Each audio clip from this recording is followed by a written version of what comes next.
Welcome back to another episode of the One-on-One podcast. My name is Josh Katz. I am joined, as always, by Kathy Baker and our videographer slash producer slash jack of all trades, Ryan Esteban. Guys, welcome. Good to be here. How's it going? It's going good. We were talking earlier about we didn't know any Jets fans. I guess now they're all. Wait, Kathy, you really want to start with that? we are going right into it. I'm going to jump into it because Ryan, last night you were the first one I thought about. I was like, oh my gosh, this is what Ryan had. I feel like I'm so like hyper aware now because like J.K. Dobbins from the Ravens, like tore his Achilles. I'm just like, I'm watching football and I'm just like, It's kind of like, you know, when you get a new car and then you constantly see that car on the road. I feel like you're now just seeing everybody tears their Achilles. I was a trendsetter.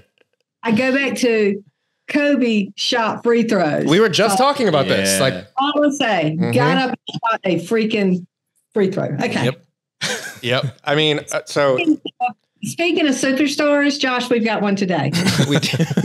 We do. It's a great transition. And yes, we're feeling for Aaron Rodgers and all the Jets fans. And yes, but to transition back to real estate, we are joined by someone really awesome today.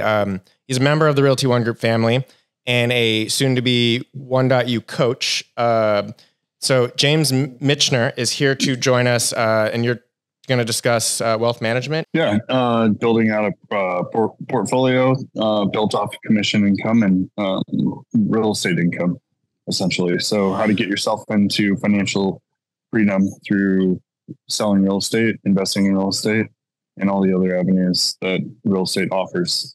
I'm stoked for this episode. I don't know about you guys, because I just have a lot of like these are real personal questions. I feel like this is going to be very beneficial for me. And so I'm hoping that the content is great as well. But yeah, I think this is going to be great. Also, given that the industry is where it is. And so I think a lot of people are in a place of worry. They're nervous about what's next. They're nervous about their finances. And so I think that this is going to be excellent content for our network. So we're stoked to have you here.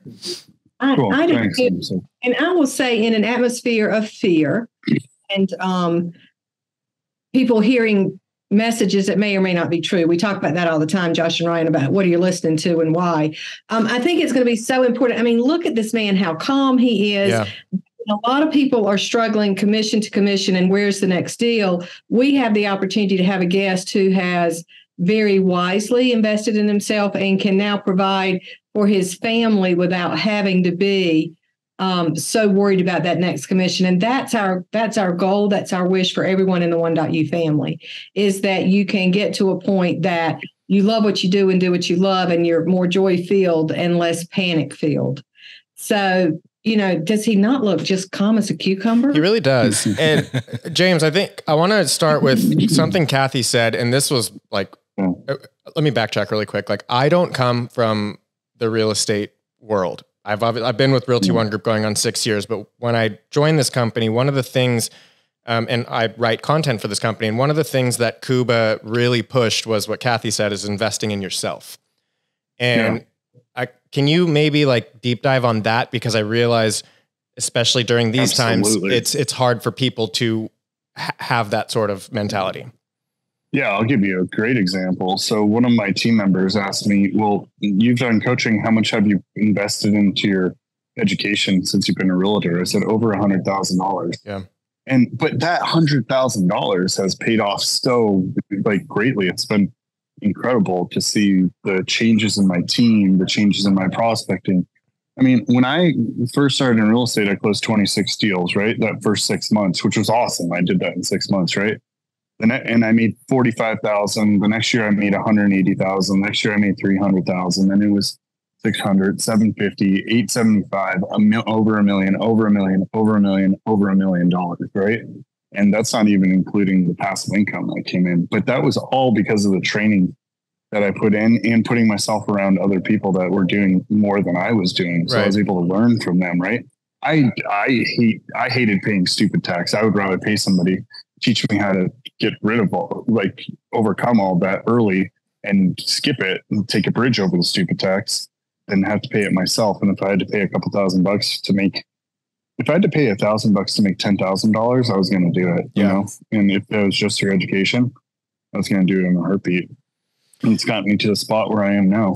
So I think, and we've just met via Zoom, but one of the things that strike me is like what Kathy said is your calmness, but also you, it seems like you understand the end result. And so you can make tough decisions very, very quickly because you understand the end result. And so can you maybe discuss like how you've kind of built that like mental process? Because that is, it's easier said than done for a lot of people to write a check for $2,000 knowing that they may one day double that money. Yeah, I just wrote a check for $25,000 for a coach for a mastermind. So yeah, I mean, but I know what I'm going to get out of it, right? Yeah, as long as I put the work into it. So my mindset for the end goal was easy because there was a blueprint built for me by my guardian father, who was a real estate broker. He's been a broker for 47 years. He retired about 30 years into his real estate career with 24 doors, making about making a good amount of money, right, off of his rental properties and some other investments. And I was like, dang, that'd be awesome to do that. So started selling real estate.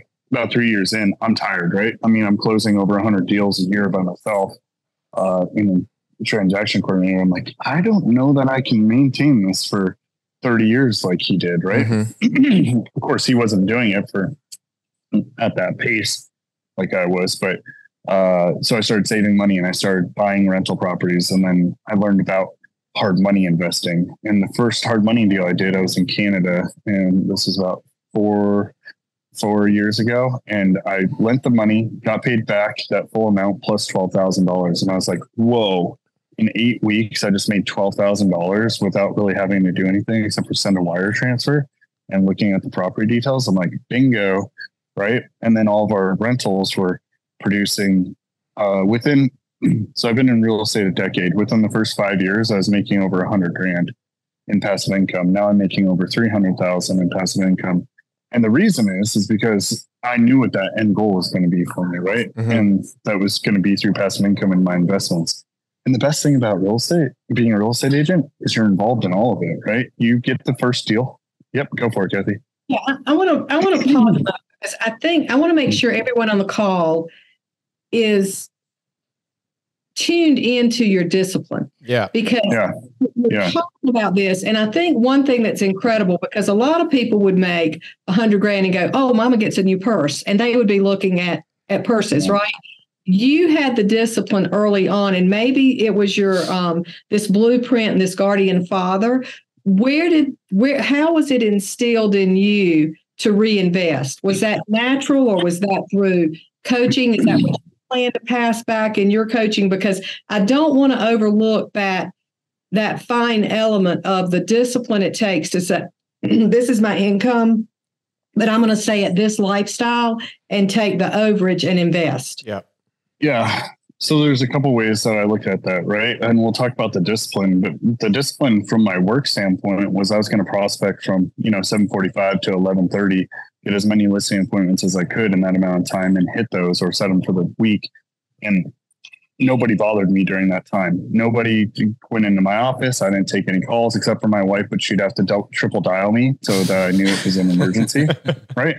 I mean, I'm serious, dude. I wanted to win. Yeah. And so that was the discipline. And then I would do my listing appointments from 12 o'clock, 2 o'clock, 4 o'clock, and 6 o'clock. And sometimes if I had to do an 8 o'clock, I would. But the amount of money that started coming in was incredible. And I had a lot of friends say, dude, you're making all this money. Why don't you buy a house in Hacienda, which is our nice area? Or why don't you buy a better car than your Toyota Camry? I said, because I just bought this duplex I'm living in. Now I'm rent free and I'm making $300 off of it. Then I just bought 2 other houses and I'm making $1,000 on each of those a month. Why would I want to go spend the money on a car or a house? I'm 28 years old at this point. I have no kids, and I wanted to be financially stable for when my kids came and I'd be able to spend some more time with them and make sure that my wife didn't have to work at the same time, because that was going to be important to me. So it was just saying no to those luxury things, and honestly pushing the idea of keeping up with the Joneses away constantly, because my friends were constantly saying, dude, why don't you get the Escalade? Why don't you get the big house? And it's like, I don't need that. And thank gosh, here's another big part of it. You and your spouse got to be on the same page too. Yeah. Because my wife could have wanted that purse. My wife could have wanted all this stuff, but she was okay. We were okay with living on $40,000 a year. And we felt great. I mean, it was amazing, you know, but if we wanted to take a trip, we could take it. And she was comfortable with me investing the money. So every commission check went into the bank. It was saved until the right deal came along. And guess where I found those deals? By prospecting and by my sphere of influence. Guess who gets the first swing at every single freaking deal? We do. Us as real estate agents, we get the first swing at every single deal. And so what I learned is if I couldn't buy the deal, I'm giving the deal over to one of my investors, right? And my investors, either they're fixing it up to flip it, they're holding it as a rental, or they're selling it to somebody else. So I was going to get a commission on the back end of one of those deals, two of which never happened because they would either rent it or they'd give it to one of their buddies, and then I'm out of it, right? But I built loyalty with some of those guys. Eventually I was like, dude, screw this. Like, I need to figure out a way that I can get paid. So I learned how to do wholesale. And wholesale is what taught me how to take down the contract and assign the contract to the investor. First one I did, 50 grand I made on that thing, right? Because I prospected this person for 2 years. Finally, she calls me. She's like, hey, my brother's moving out of this place. You should come look at it. We looked at it. She's like, it's trashed. We just want to get out of it. I said, cool, I'll give you X. She said, okay. And I knew that the investor wanted this same exact property. So I bumped the price up by 50 grand and gave it to him. And he's like, wait, I thought you were going to give it to me for what you bought it for. I'm like, not anymore, buddy. I know how to do wholesale. So either you or I got 4 other people that want it that'll pay me the 50 grand for this piece of paper. So I did that, right? And then save that money. Well, the next deal came along. I didn't want it, but there was another investor. He didn't have the cash. So I gave him the cash. He said, I'll give it back to you in 8 weeks. That 8 weeks turned into 12 grand of just me showing the deal, him taking it down, me giving him the money, getting paid back 12 grand in a matter of 8 weeks for basically sending a wire transfer, looking on the MLS for comps for stuff. And then you just start accumulating these deals, right? The rental property buying comes available to you through your prospecting and through your networking. And you just start taking them down. And 5 of these, what we did is we moved from house to house. So luckily, again, my wife was on board to be able to move 5 times, right? Because I was like, I get owner financing. I only have to put 5% down. Let's do it. The interest rate's lower. So she was cool with that, right? So we kept doing that. And we're actually going to buy a rental property, one of our first ones that's fully furnished and nothing to do with it. And my wife's like, yes, let's do this, because then we don't have to put any work into it, right? And she likes it. So it's just building wealth through there. And, 5 years in, you're at 100 grand passive income. Decade in, you're at over 300,000. And I'll tell you what really, really, really, really opened my mind to this. Me and my son, so I had appointments scheduled for the next day, and we had a big snowstorm that was coming in that night. Well, guess what? It snowed, and it snowed a lot. It was about 1.5 feet, which we really don't get. My son wanted to build snowman, so I canceled my appointments because I can, or I rescheduled them because I can, because I'm financially free and I'm not going to get that time back with my son. So I wanted to be able to do that. Right. So I start building the snowman, right? And as I'm building the first one, I noticed that this little snowball that I start with, as I'm rolling it, gets bigger and bigger, faster and faster the bigger it gets. I'm like, oh my God. And then literally I'm building the snowman and this thought comes to my head. This is like money. The more you have, the bigger it gets, the faster it grows. The faster it grows, the more you have, and the more you can help people. So because I'm a big proponent of helping people too. I'll go into that a little bit later. But that snowball effect is huge, right? You have this little snowball, you're rolling it, it's getting bigger and bigger and bigger. And that's the same thing with money. Money has momentum. Money wants to grow. Money wants to get bigger.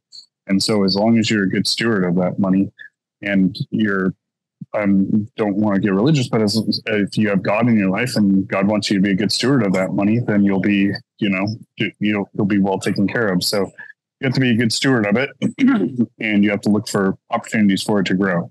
It's like anything, everything wants to grow, and your money wants to grow as well.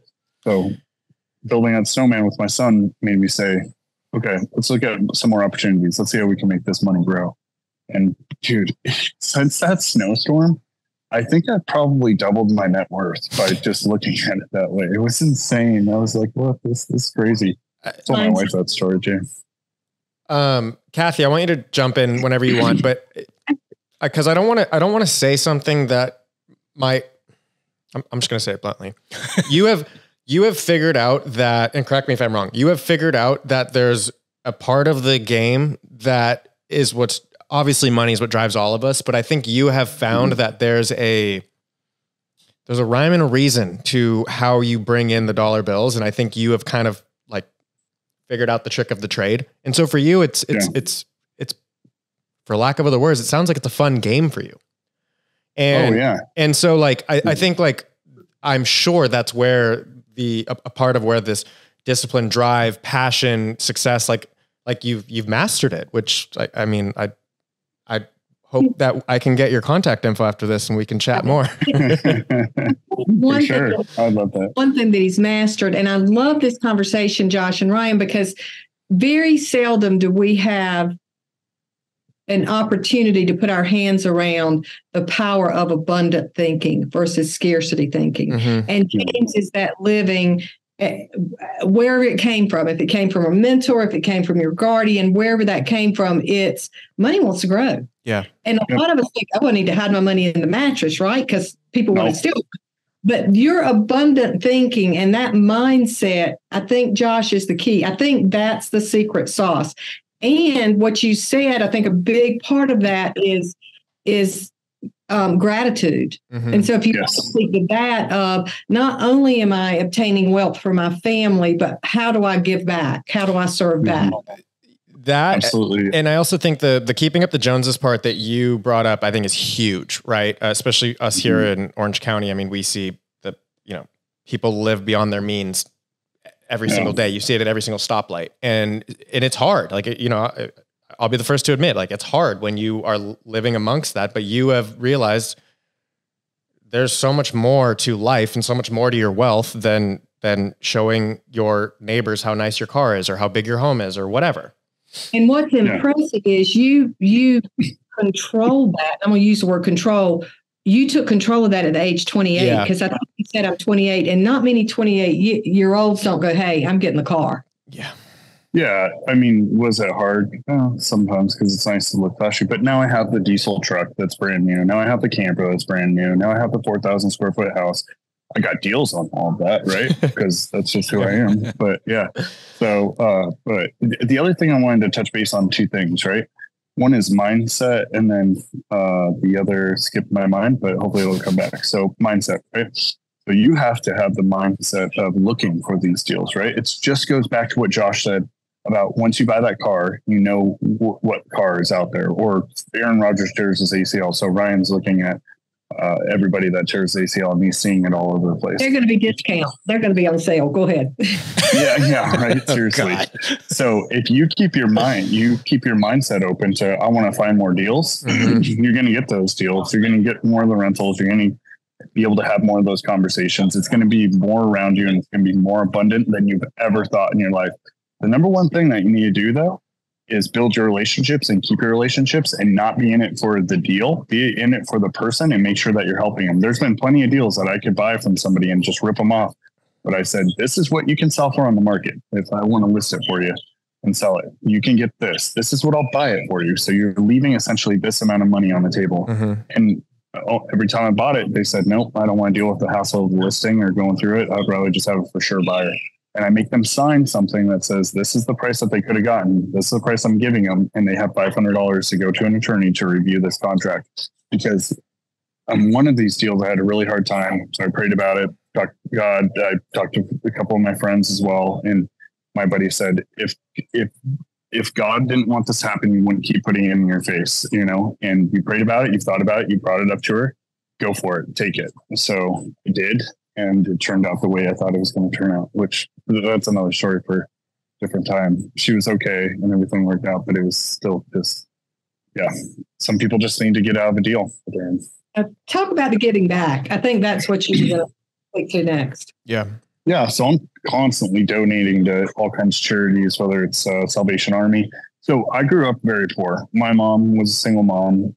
We lived in a low-income housing. My dad wasn't around. And when I was 15 years old, my mom went to move with my grandma in a one-bedroom house. Me and my brother were going to live instead. And thank God, God looked after us, and we were able to find two families. Mine was with the Collins, who's my guardian father and showed me everything about investing and how to be a family and whatnot.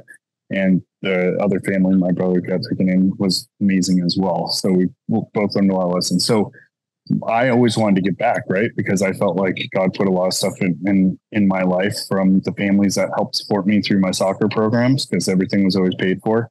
Granted, we were really good soccer players and really good athletes, so they wanted us on the teams, but they still paid for it. Oh, that's a buzzword. But they still. I played soccer. I played my whole life. I played in college too. Yeah.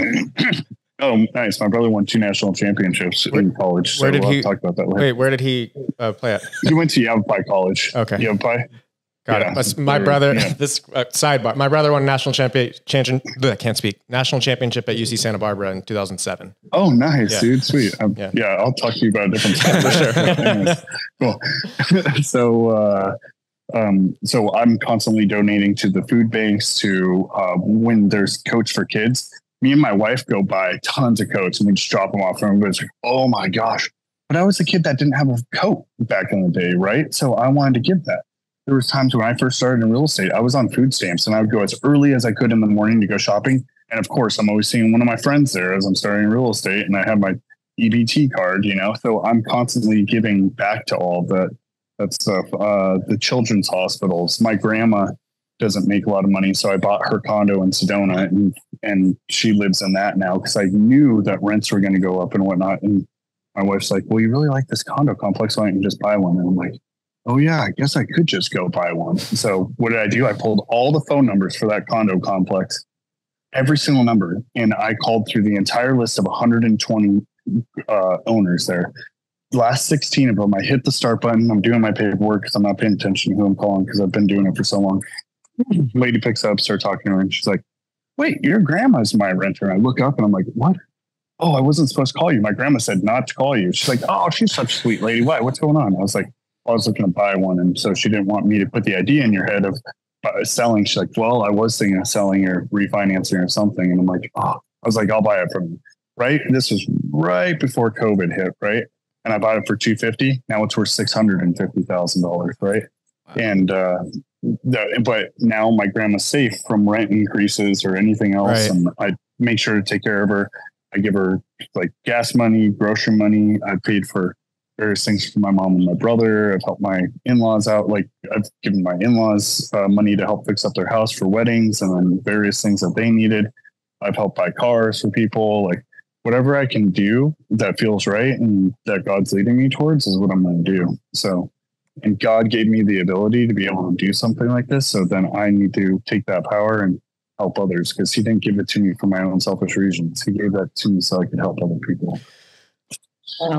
I think you also, and you can go into as much as you want. I think you it sounds like you did not have the easiest childhood or upbringing, and you definitely have a mentality of, you obviously had your parent guardian that influenced you a lot and taught you a lot, but it also sounds like you have done so much on your own. And so it even the fact that you said, I picked up the phone and I called 120 different people in a complex. Like most people would hire an assistant or someone to do that. But it sounds like you have done most things on your own, which has created this very successful attitude. I mean, it's intoxicating, for lack of other words. It really is. Well, thank you. And now I've learned to leverage more things and you don't sell 183 homes by yourself, right? You have to leverage that out with assistants and stuff. Sure. And I did that 1 year. I sold that many homes.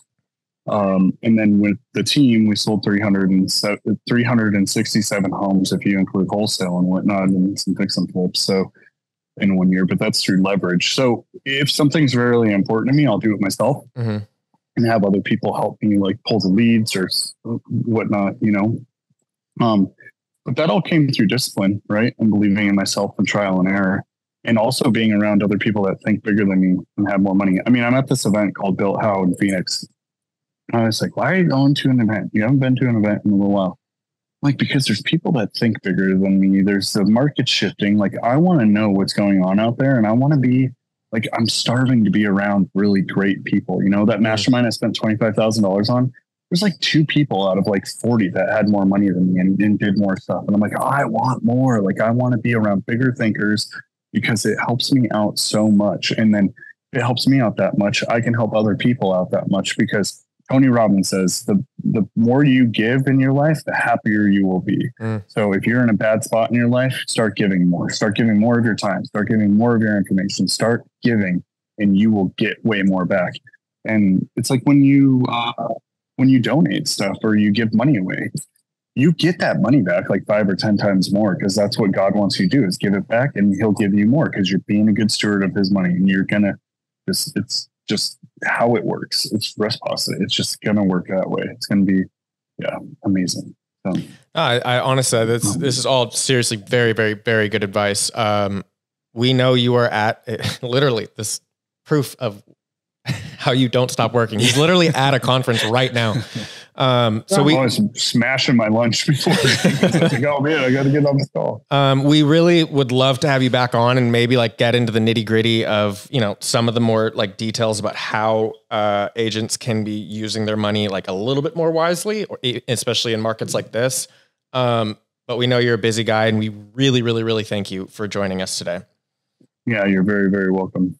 So. I'm excited for everybody to have access to James through the coaching program. And if you're interested, there'll be more to come. It's coming soon. So James, thank you for this time. What a great opportunity. You're so welcome, Kathy. Thank you. And Thanks, thank James. you, Ryan. Thank you, Josh. Thank you. Yep. We thank you for joining us today on another episode of One-on-One, a Realty ONE Group podcast. We are powered by ONE.U and ask if you have suggestions, recommendations, or questions, please email learning@realtyonegroup.com. And remember, pay close attention to the details. Listen to understand, not respond, and always be a resource, not a sales pitch.